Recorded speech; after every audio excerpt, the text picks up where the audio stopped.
आप लोगों के लिए लेकर आ चुकी हूँ एक कलेक्टिव रीडिंग, जिसका टॉपिक रहने वाला है कि उन्हें आपकी कदर कब होगी, यानी कि आपकी वैल्यू कब रियलाइज होगी उनको।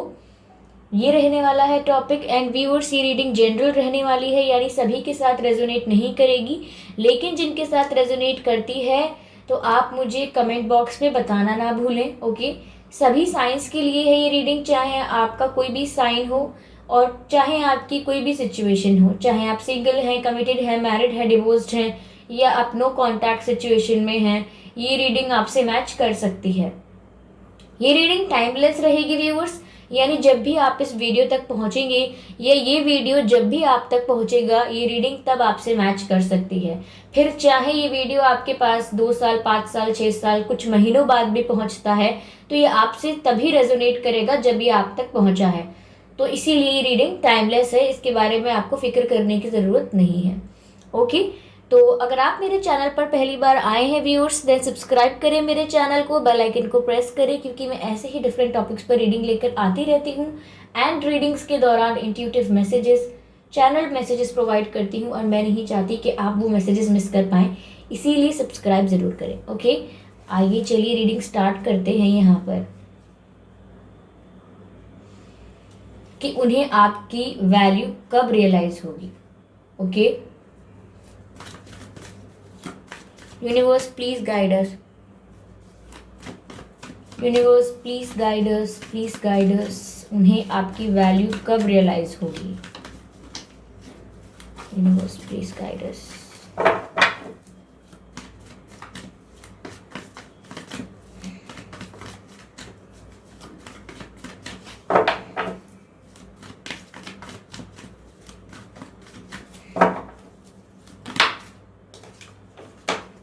S of wands, I hope visible है। पहला जो कार्ड हमारे पास आया है वो है एस ऑफ वैंड्स का। Okay, universe please guide us, उन्हें आपकी कद्र कब होगी। Okay, 2 of swords. Okay, we have 2 of swords here.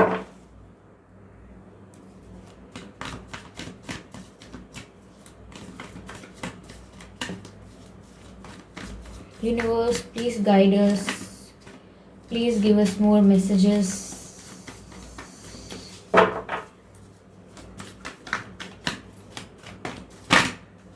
Okay, ये कार्ड अनफोल्ड हुआ है 6 ऑफ swords। ठीक है, ये कार्ड लेते हैं हम। चलिए क्लैरिफाई करते हैं इन तीनों कार्ड्स को viewers. Let's clarify these cards.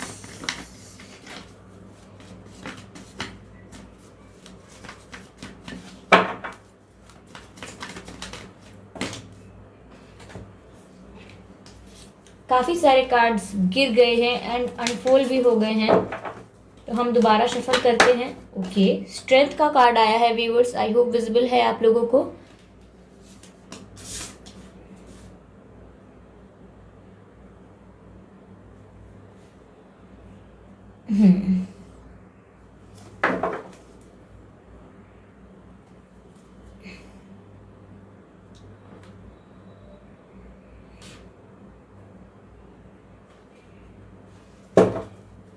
आइए क्लैरिफाई करते हैं 2 ऑफ सोर्ड्स को।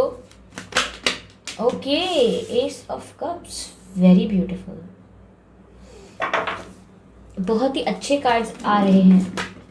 ओके, टेंशन मत लीजिए। ओके, अनफोल्ड तो ये हुआ है, which card is this? S of sword है, एनर्जी ऑफ डेक है 3 ऑफ सोर्ड्स।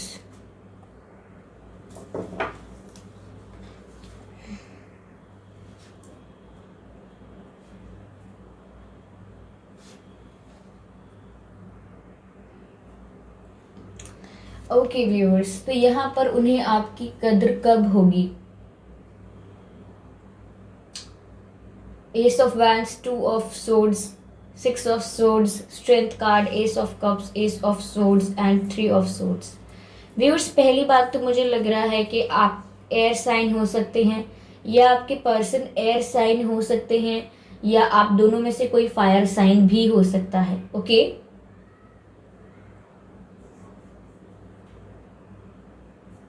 या आप दोनों में से कोई वाटर साइन भी हो सकता है।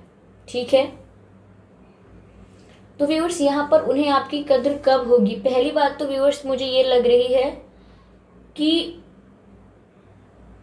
आपको किसी और के बारे में सोचना पड़ेगा। देखिए, सच में ये बात कह रही हूँ, यानी कि ऐसा नहीं कि किसी और के साथ आप इन्वॉल्व हो जाएं या किसी और को एंटरटेन करें। कहने का मतलब ये है कि यहाँ आपको अपनी खुशियों के बारे में सोचना होगा, ऐसे लोगों के साथ समय बिताना होगा, ऐसे लोगों को एंटरटेन करना होगा, यानी कि ऐसे लोगों को अपनी लाइफ में एंटर होने दीजिए जो आपकी रिस्पेक्ट करते हैं, आपकी वैल्यू करते हैं, आपके सच में दोस्त बनना चाहते हैं, आपसे बातें करना चाहते हैं। आपकी मेंटल कंडीशनिंग इस समय ऐसी हो सकती है कि आप किसी से बात नहीं करना चाहते, किसी पर ट्रस्ट करना नहीं चाहते और किसी को अपने जीवन में आने देना नहीं चाहते, क्योंकि सरल बात ऐसी है कि आपको ट्रस्ट ही नहीं है।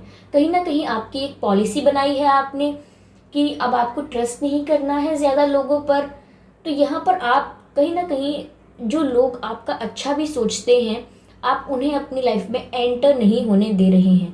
तो पहली बात तो मैं ये कहूँगी कि आप उन लोगों को अपनी लाइफ में एंटर होने दीजिए, ताकि आपको भी पता लगे कि कहीं ना कहीं ऐसा नहीं है कि आप अंडररेटेड हैं या फिर आप वर्थलेस हैं या आपकी इतनी वैल्यू नहीं है। ठीक है, कहीं ना कहीं आप अपने आप को बहुत डिमीन करते हैं, कहीं ना कहीं आप अपने आप को सबसे कम आंकते हैं, अपनी वैल्यू का रियलाइजेशन आपको नहीं है। देखिए, पहले मैं यहाँ पर ये बताना चाह रही हूँ कि आप अपनी वैल्यू रियलाइज करिए, देन यहाँ पर सिचुएशन स्टार्ट होगी जब आपके पर्सन आपकी कदर करेंगे। यानी पहले आप खुद की कदर कीजिए, देन यहाँ पर एक सिचुएशंस ऐसी बनेंगी, परिस्थितियाँ ऐसी होंगी कि वो आपकी कदर करना शुरू करेंगे। ठीक है, मुझे ऐसा लग रहा है व्यूअर्स कि आपकी सिचुएशन ऐसी रही है कि यहाँ पर थर्ड पार्टी प्रॉब्लम रहा है, और मैं साफ साफ कहूँगी कि कोई आपके प्यार के बीच में आ गया, ऐसा प्रॉब्लम रहा है। डायरेक्ट ये बोलूँगी कि आपका कनेक्शन अच्छा चल रहा था, कनेक्शन में बहुत स्कोप था, आगे चीज़ें अच्छी होती, लेकिन समवेयर यहाँ कोई बीच में आया है जिसने आपका दिल तोड़ने का काम किया है, जिसकी वजह से आपका दिल टूटा है। What I am trying to say, जिसकी वजह से आपका दिल टूटा है, कोई इस कनेक्शन में जबरन घुसने की कोशिश की है किसी ने। ओके, तो यहाँ पर मुझे ऐसा लग रहा है जिसकी वजह से आप थोड़ा पेनफुल सिचुएशन में हैं, और इसी वजह से मैं कह रही हूँ कि आप अपने आप को थोड़ा अंडररेटेड समझते हैं, थोड़ी वैल्यू खुद की कम करने लगे हैं। आप में क्या बात है, आप में क्या वैल्यू है, आपकी क्या क्वालिटी है, इसका रियलाइजेशन आपको है नहीं अभी। ओके, तो यहाँ पर आपके पर्सन आपकी कदर कब करेंगे? व्यूअर्स देखिए, एक सेकेंड, आप यहाँ पर देखिए कि पहली बात तो ये कि आपको अपने आप पर ट्रस्ट करना है, खुद पर बिलीव करना है, आपको अपने अंदर कॉन्फिडेंस रखने की ज़रूरत है, जो आप कहीं ना कहीं खोते जा रहे हैं। आपका जो वे ऑफ कम्युनिकेशन है, वे ऑफ एक्सप्रेसिंग है, कहीं ना कहीं बहुत वीक शो होता है। जब आप किसी से बात करते हैं तो दिखना चाहिए कि आप जो कह रहे हैं वो कॉन्फिडेंस से कह रहे हैं, ना कि सिर्फ कॉन्फिडेंस से कह रहे हैं, क्लैरिटी से कह रहे हैं। यहाँ पर आपका जो वे ऑफ कम्युनिकेशन है, the way of expressing, way of talking है, यहाँ पर ऐसा नहीं है कि किसी कॉन्फिडेंट इंसान का हो, या फिर पहले अच्छा होगा लेकिन आपने इसे धीरे धीरे धीरे धीरे अपने वे ऑफ कम्युनिकेशन की जो स्किल्स हैं आपकी, वो आपने कहीं ना कहीं छुपा दी हैं या अंडर द कारपेट हैं। आप उनको हाईलाइट नहीं होने दे रहे हैं, या उन पर आप वर्क नहीं कर रहे हैं अपने कम्युनिकेशन स्किल्स पर। तो पहले तो व्यूअर्स, आप अपना वे ऑफ टॉकिंग जो है उसको कहीं ना कहीं अच्छा कीजिए। आपके बात करने का तरीका अभी इस वक्त ऐसा लग रहा है कि कहीं ना कहीं लैक ऑफ कॉन्फिडेंस शो करता है। ओके, और यहाँ पर ऐसा लग रहा है कि आप कहना कुछ चाहते हैं लेकिन सामने वाले लोग जो हैं वो आपकी बातों को कुछ और समझते हैं। तो यहाँ पर क्लैरिटी कम्युनिकेशन होना चाहिए। ओके, ऐसा कम्युनिकेशन नहीं जो आपकी तरफ से डन हो गया है लेकिन सामने वाले तक वो बात ही नहीं पहुंची जो आप एक्सप्रेस करना चाह रहे थे। तो it is very important for you कि आप अपने कम्युनिकेशन स्किल्स पर वर्क करें। अब कम्युनिकेशन स्किल्स का ये मतलब नहीं है कि आपको अपनी भाषा में परिवर्तन करना है, भाषा में परिवर्तन नहीं करना है, बात करने के तरीके में परिवर्तन करना है, थोड़ा कॉन्फिडेंस, क्लैरिटी ये लेकर आना है। ओके, और ठहराव होना चाहिए बात करने में। ओके, कई लोग बहुत जल्दी बात करते हैं, अक्सर मैं ऐसा करती हूँ, कई लोग बहुत धीरे धीरे बात करते हैं, लगता है कुछ गुनगुना रहे हैं, विस्पर कर रहे हैं, समझ नहीं आता क्या बोल रहे हैं। तो कॉन्फिडेंस कहाँ से दिखेगा? तो कॉन्फिडेंस के लिए आपको अपने कम्युनिकेशन स्किल्स पर वर्क करना है। और कॉन्फिडेंस लाने के लिए मैं इसीलिए कह रही हूँ कि जब आप में कॉन्फिडेंस आएगा, आपके पर्सन आपको देखेंगे तो उन्हें एक अलग ही, एक यूनिक पर्सन नजर आएगा, उन्हें एक डिफरेंट पर्सन नजर आएगा, जो काफ़ी, जिसकी पर्सनालिटी ग्रूम हो चुकी है, जिसके अंदर काफ़ी बेटर चेंजेस आ गए हैं। तो कहीं ना कहीं उन चेंजेस को वो एडमायर करेंगे। ओके, एंड देन वो रियलाइज करेंगे कि उनकी लाइफ में अब आप नहीं हो, चाहे अब आप कितने भी अच्छे हो गए हो, लेकिन अब आप उनकी लाइफ में नहीं हो। Then they will realise something. आपकी कदर करना ऐसी चीज़ों से शुरू होगा जब आप अपने ऊपर, अपनी स्किल्स के ऊपर वर्क करना स्टार्ट करेंगे। समवेयर व्यूअर्स, यहाँ पर मुझे ऐसा लग रहा है कि आपने अपने आप को हील नहीं किया है अभी। जो भी पेनफुल सिचुएशन थी आपकी, या जो भी एक लव कनेक्शन के अलावा अलावा भी आपके जीवन में जो पेन रहा, जो स्ट्रगल्स रहे, वहाँ से भी आपने अपने आप को हील नहीं किया है। और आपके लव कनेक्शन में जो ये थर्ड पार्टी ने, जिसने बीच में प्रॉब्लम क्रिएट कर दी, उस वजह से भी अभी आपने अपने आप को हील नहीं किया है। अभी भी हार्ट ब्रोकन, पेनफुल सिचुएशन आपकी दिख रही है। तो यहाँ मुझे ऐसा लग रहा है कि आपको यहाँ खुद को हील करने की बहुत ज़रूरत है। यहाँ आप अपने आप को अकेला ना समझें, ठीक है? यहाँ पे स्पिरिट्स आपकी हेल्प कर रहे हैं, डिवाइन आपकी हेल्प करने के लिए एंजल्स को भेज रहे हैं। आप कंप्लीटली सुप्रीमली प्रोटेक्टेड हैं, और डिवाइन आपको कहीं ना कहीं हेल्प कर रही है कि आप हील हो जाएं। यहाँ पर एंजल्स आपके आसपास हैं हमेशा आपको हील करने के लिए। आपको सिर्फ उनसे अलाइनमेंट में आना है, यानी कनेक्ट करना है उनसे, और अपने आप को हील करना है। यहाँ पर हील करने के लिए आप लोगों को माफ़ करना शुरू करिए, लोगों के बारे में अच्छा सोचना शुरू करिए। किसी ने आपके साथ गलत भी किया है, स्टिल फॉरगिव देम। ओके, क्योंकि आप ये उनके लिए नहीं कर रहे हैं, ये आप अपनी हीलिंग के लिए कर रहे हैं। तो इसमें आप ये मत सोचिए कि मैं उन्हें कैसे माफ़ कर सकता हूँ, या मैं उन्हें कैसे माफ़ कर सकती हूँ। ऑफ कोर्स आप कर सकते हैं, it's not a big deal. लोग अक्सर कहते हैं कि आपको पता ही नहीं है कि उसने मेरे साथ किया क्या है। अगर आपको पता चलेगा कि उसने किया क्या है, तो आप भी उसे माफ़ नहीं कर पाएंगे। देखिए व्यूअर्स, माफ़ करने का मतलब ये नहीं है कि हमको उनके संग हैंग आउट करना है और हम उनके संग अब रिश्ता बसाने वाले हैं। माफ़ करने का मतलब ये है कि फर्स्ट स्टेप ये है कि आपके दिल में किसी के लिए ग्रजेस नहीं है। और जब आपके दिल में ग्रज नहीं है, इसका मतलब आपका जो दिल है वो क्लीन है, ठीक है, और काम है, पीसफुल है। तो वो आपकी मेंटल हेल्थ के लिए, आपकी एनर्जीज के लिए पॉजिटिव है, नॉट फॉर अदर्स। तो ये कम से कम आप अपने लिए कीजिए, ठीक है? तो यहाँ आपको हीलिंग की बहुत ज़रूरत है, and angels are helping you there. Somewhere viewers, मुझे यहाँ पर ऐसा लग रहा है कि अभी भी आपको क्लैरिटी नहीं है कि आपको इनसे मूव ऑन करना है, इस पर्सन से, या आपको इस पर्सन के साथ कंटिन्यू करने की इच्छा है। अभी आप दो सिचुएशंस में कंफ्यूज हैं, ठीक है? कितना भी आप कंफ्यूज हो रहे हैं, लेकिन डीप डाउन आपको ये पता है कि आप उनसे बहुत प्यार करते हैं, और ये प्यार बहुत ही अनकंडीशनल है, ठीक है? ऐसा प्यार करते हैं आप जो बहुत ही प्योर है, बहुत ही ट्रू है, जेन्युइन है। आपका जो प्यार है व्यूअर्स, वो आपके डिसीजन लेने से ख़त्म या शुरू नहीं हो रहा है। तो यहाँ पर आपको अभी क्लैरिटी नहीं है, लेकिन अगर आप चाहते हैं कि आपके पर्सन आपकी कदर करें, तो यहाँ पर आपको खुद से प्यार करने की बहुत ज़रूरत है, ठीक है? ऐसा लग रहा है कि ये अनकंडीशनल लव जो आप उनसे कर रहे हैं बहुत ही बेहतर है, बहुत ही अच्छी बात है, ओके? लेकिन आप खुद को कब प्यार करेंगे? यहाँ पर आपकी वैल्यू आपके पर्सन इसीलिए नहीं कर रहे हैं क्योंकि यहाँ आप अपनी वैल्यू नहीं कर रहे हैं। समवेयर आप इनसिक्योर हो रहे हैं, आप अपने आप को लेके कॉन्फिडेंट नहीं है, या हम कह सकते हैं कि आप अकेले अपने आप को कंप्लीट नहीं समझते हैं। एक ऐसा व्यक्ति जो यह सोचता है कि मैं अकेला पूरा नहीं पड़ता हूँ खुद के लिए, तो मुझे किसी और व्यक्ति की आवश्यकता है खुशी के लिए। तो आप ज़रा इसको देखिए, खुद ही देखिए आप इसे। अगर जैसे आप कल को पेरेंट बनते हैं और आपका कोई बच्चा होता है, जब वो बड़ा होता है उसका कोई दिल तोड़ता है या उसको कोई डिवैल्यू करता है या उसको डेप्रिशिएट करता है उसको, तो आप क्या करेंगे, आप उसको क्या एडवाइस करेंगे? आप उसे बोलेंगे बेटा ऐसा कुछ नहीं है, you focus on your self, आप तो इतने अच्छे हैं, आपकी तो इतनी क्वालिटीज़ हैं कि आपको ज़रूरत नहीं है किसी पर डिपेंड होने की अपनी खुशियों के लिए। देन आप ये जानते होंगे उस वक्त कि मैं क्या कह रहा हूँ, जो कह रही हूँ, जो कह रहा हूँ वो सही कह रही हूँ, मैं सही एडवाइस कर रहा हूँ। इसीलिए आप अभी भी इस बात को अपने लिए रियलाइज़ करें कि यहाँ आप अपने आप को अंडररेटेड ना समझें।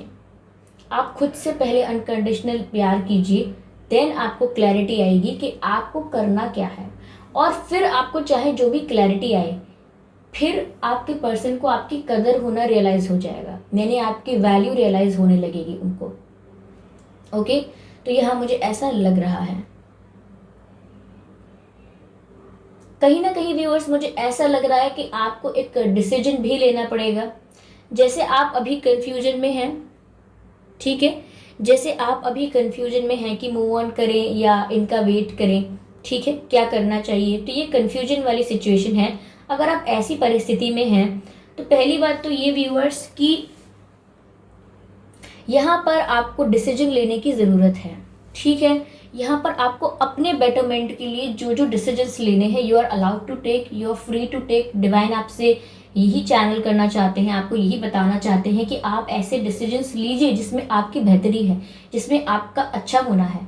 अच्छा होना है, अब कैसे डिसीजन की बात कर रही हूँ मैं एक ऐसे निर्णय की बात कर रही हूँ जहाँ पर आपको अपने आप को किंग और क्वीन की तरह ट्रीट करना है। ओके, अब किंग और क्वीन बनने का मतलब यह नहीं है कि आप ईगो में आ गए और मैं हूँ और कोई कुछ नहीं, ऐसे मतलब नहीं है। ये बाय डिफ़ॉल्ट ऐसा है कि हम सोचते हैं कि किंग एंड क्वीन का मतलब है कि अब हम रूल करेंगे, सब हमारी बात सुनेंगे। लेकिन अगर आप थोड़ा हिस्ट्री में जाएं, ठीक है, हिस्ट्री में आप राम जी एंड सीता माँ, इन लोगों की इतनी दूर जाएं हिस्ट्री में, अगर इतने पास में जाएं तो आपको पता लगेगा कि एक किंग की क्या क्या रिस्पॉन्सिबिलिटीज़ हैं, एक क्वीन की क्या क्या रिस्पॉन्सिबिलिटीज़ हैं। तो यहाँ पर आपको ओवर कॉन्फिडेंस में नहीं आना है अपने आप को किंग क्वीन समझने के लिए। बस यहाँ पे आपको ऐसा निर्णय लेना है कि मेरी भी सेल्फ रिस्पेक्ट है, मेरी भी वैल्यू है, और ये मैं किसी के दिल में फिट होने के लिए कॉम्प्रोमाइज़ नहीं करूँगी। यानी कि मेरी जो वैल्यू है, मेरी जो वर्थ है, ये मैं कॉम्प्रोमाइज़ नहीं करूँगी to fit in any connection, to fit in any person's heart. यानी किसी के दिल में उतरने के लिए मैं अपनी पर्सनालिटी के साथ कॉम्प्रोमाइज़ नहीं करूँगा या नहीं करूँगी, और मेरी पर्सनालिटी किंग और क्वीन की तरह होगी। यानी कि हम गिविंग हैं, किंग का काम है, क्वीन का काम है लोगों के लिए करना, देना उन्हें, तो हम गिविंग हैं, हम केयरिंग भी हैं, हम रिस्पॉन्सिबिलिटी भी लेते हैं चीज़ों की, और हमें क्लैरिटी भी है, और इम्पॉर्टेंट डिसीजंस भी हमें लेने पड़ते हैं, वो हम ले रहे हैं। पर इसका मतलब ये नहीं है कि हम गलत होने देंगे और गलत को टॉलरेट करेंगे, ठीक है। तो यहाँ पर आपको ऐसा ही पर्सपेक्टिव रखना है अपना, और डिसीजन लेना है इस सिचुएशन से थोड़ा रिट्रीट करने का। यानी कि आप जिस भी पेनफुल सिचुएशन में हैं, जो भी मेमोरीज आपके दिमाग में चल रही हैं, आपके पर्सन के द्वारा दिया हुआ दर्द या उनके द्वारा दी गई खुशी या उनके साथ बिताने वाले पल जो आप फ्यूचर में इमेजिन करते हैं कि आप बिताएंगे, ऐसा कुछ भी सोचना थोड़ा कम करें। और मैं तो कहूँगी कि बंद ही करें, ठीक है, लेकिन आप धीरे धीरे ही कम कर पाएंगे, ये बात मैं जानती हूँ। तो आप ये सोचना थोड़ा कम करें और इस सिचुएशन से थोड़ा एक स्टेप पीछे लें, एक स्टेप बैकवर्ड लें, और थोड़ा इस सिचुएशन से वॉक अवे करके जाएं। यहाँ पर मैंने काफ़ी सारे वर्ड्स बोले कि थोड़ा रिट्रीट करें इस सिचुएशन से, थोड़ा एक स्टेप पीछे लें, थोड़ा वॉक अवे करें। मैंने इतने सारे शब्द बोले, लेकिन मैंने ये नहीं बोला कि आप मूव ऑन करें, क्योंकि मूव ऑन का कम्प्लीटली डिफरेंट मीनिंग है। मूव ऑन का मतलब ये है कि आपको इस चैप्टर पर दोबारा आने की ज़रूरत है नहीं, लेकिन यहाँ पर मैं आपसे कह रही हूँ कि कुछ समय के लिए आप अपनी हीलिंग के लिए, ठीक है, आपका जो सिस्टम है, आपकी ये जो मशीन है, ये जो सिस्टम है आपका, इसको रिचार्ज करने के लिए आपको रिट्रीट करने की ज़रूरत है, ठीक है। तो ये है कि आपको ऐसा डिसीजन लेना है जो आप वॉक अवे करें, रिट्रीट करें, और उस वक्त, उस पीरियड ऑफ टाइम में आप अपने ऊपर वर्क करें, अपने ऊपर फोकस करें, जो आपके ड्रीम्स, पैशन, हॉबीज़ हैं उनको फॉलो करें। कई लोगों का कहना होता है कोई हॉबीज़ नहीं है, अक्सर होती हैं हॉबीज़। आप अपने बचपन को ज़रा देखिए दोबारा मुड़कर कि क्या करना पसंद था। किसी को ड्राइंग पसंद थी, किसी को कुकिंग करना अच्छा लगता था, किसी को कुछ और, किसी को स्पोर्ट्स में इंटरेस्ट था, किसी को ड्रेसिंग में इंटरेस्ट था, ड्रेसिंग सेंस में, किसी को कुछ और में इंटरेस्ट था, किसी को किसी और चीज़ में इंटरेस्ट था। ओके, अगर आपने बायोलॉजी वगैरह ली थी लेकिन आपने कुछ भी उसके बाद सीखा नहीं तो ऑफकोर्स सीखिए। ओके, इंजेक्शंस कैसे लगाते हैं ये सीखिए, ड्रिप कैसे चढ़ाते हैं ये सीखिए। ओके, ये सब कैसे करते हैं। ओके, ये सब चीज़ों को सीखने की कोशिश कीजिए, क्योंकि बहुत ही इंटरेस्टिंग है ये सब भी सीखना। ओके, ये सब तो मैंने अपनी तरफ से बोल दिया है कि ये भी सीख सकते हैं, बिकॉज आई थिंक कि मैं भी ये सीखूं। लेकिन आपके लिए भी है कि आप और डिफरेंट चीज़ें सीखें। आप कोडिंग सीख सकते हैं, ठीक है, सॉफ्टवेयर्स के बारे में ज़्यादा नॉलेज डेवलप कर सकते हैं, ठीक है। ये सब इसीलिए क्योंकि ये सब आपकी पर्सनालिटी की ग्रोथ में हेल्प करेगा। ओके, तो यहाँ आप बहुत सारी चीज़ें सीख सकते हैं। आप काफ़ी, ये नहीं कि आप किसी चीज़ को कम समझें कि नहीं अगर मैं सिर्फ कुकिंग सीख रही हूँ या सीख रहा हूँ तो ये कहीं ना कहीं थोड़ा इतना अच्छा नहीं है। ऐसा नहीं सोचना है। आप जो कर रहे हैं करें अपने दिल की खुशी के लिए कीजिए, ठीक है। और जब आप ऐसा करेंगे तो आपकी पर्सनालिटी एक शाइन करेगी, और वो जो चमक होगी पर्सनालिटी की वो लोगों तक जाएगी, एंड ऑफ कोर्स आपके पर्सन तक भी जाएगी। तब उन्हें रियलाइज होगा कि ये पर्सन किस तरह से ट्रांसफॉर्म हुआ है और मैंने क्या खोया है। Then they will realise your value, तब वो आपकी कदर करना शुरू करेंगे। ओके, चलिए मैं आपकी तरफ से एक डिवाइन मैसेज लेती हूँ। Okay,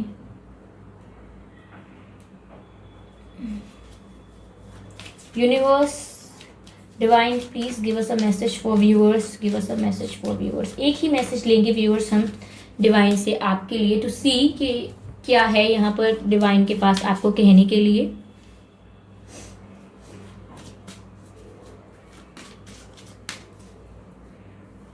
okay, please give us a message, please give us a message. ये जो कार्ड है ये वर्टिकल से हॉरिजॉन्टल हो गया है, तो हम इस कार्ड को जरूर लेंगे। ओके, मास्टर जीसस का कार्ड है व्यूअर्स,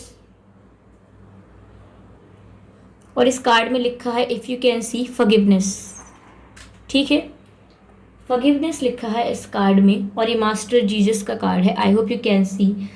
तो कितना अच्छा कार्ड आया है, डिवाइन का मैसेज आया है, और मैसेज है you are on the path of light, love and forgiveness.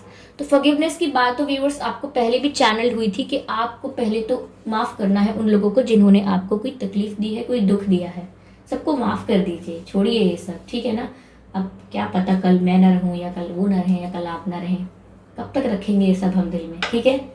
तो इट्स अ फैक्ट, और इस फैक्ट को रियलाइज करते हुए पहले माफ़ कर दीजिए आप सबको। And then you are on the path of light and love. अब जब आप प्यार की राह पर हैं, ओके, ट्रू लव की राह पर हैं, आपका दिल साफ है, आपका प्यार भी प्योर है, तो क्या ज़रूरत है यहाँ पर टेंशन लेने की। ओके, तो डिवाइन आपसे कह रहे हैं कि आप फॉरगिवनेस पर और प्यार के रास्ते पर हैं। ओके, एंड आगे कह रहे हैं कि father healing is possible at this time, यानी आपकी हीलिंग पॉसिबल है इस समय, आपकी हीलिंग पॉसिबल है, मुमकिन है इस समय। तो यानी आपको साफ साफ ग्रीन सिग्नल दिया जा रहा है कि हीलिंग इस समय आपकी पॉसिबल है। आप फॉरगिव कर दीजिए, फॉरगिवनेस का कार्ड है, फॉरगिव कर दीजिए और अपनी हीलिंग स्टार्ट करिए। ये पहला स्टेप होगा आपका हीलिंग की तरफ। ओके व्यूअर्स, आई होप ये रीडिंग आपको अच्छी लगी है। अगर अच्छी लगी है तो मुझे कमेंट करके बताइएगा ज़रूर। आप लोग इतने प्यारे प्यारे कमेंट करते हैं, और मैं सभी कमेंट्स पढ़ती भी हूँ और कोशिश करती हूँ कि ऑलमोस्ट सभी पढूं, लेकिन कभी कभी कुछ टाइम मैनेजमेंट की वजह से मिस करती हूँ। लेकिन मैं पूरा ट्राई करती हूँ कि मैं सारे कमेंट्स पढूं और पढ़ती हूँ, और मुझे बहुत खुशी होती है। आप लोग इतने अच्छे कमेंट्स करते हैं, थैंक यू सो मच।